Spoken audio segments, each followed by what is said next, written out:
in that you and G. Kennett have been only two which have been accredited with being able to establish a Sangha, a spiritual community.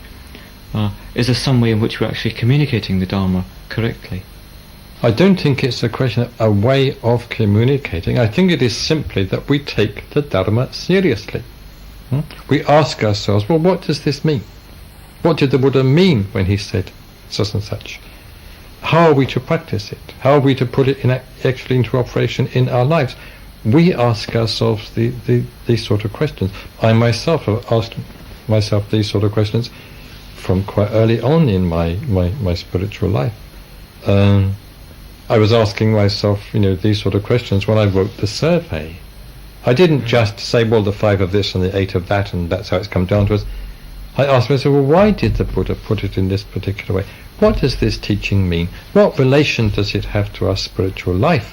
It must have some bearing on our spiritual life, otherwise the Buddha wouldn't have taught it. What is its bearing? I asked myself these sort of questions. And this is what we do in the FWBO. We take the Dharma seriously. We really do try to practice it. I don't claim that our success is 100% by any means. Perhaps we've barely begun to practice the Dharma. But at least we have the idea that it is to be practiced, and we try to practice it. And to the extent that we succeed, to that extent we succeed at the same time in creating a Sangha, a spiritual community, because there are a number of us practicing together. Sometimes literally together under the same roof, and sometimes together in the sense of belonging to the broader movement.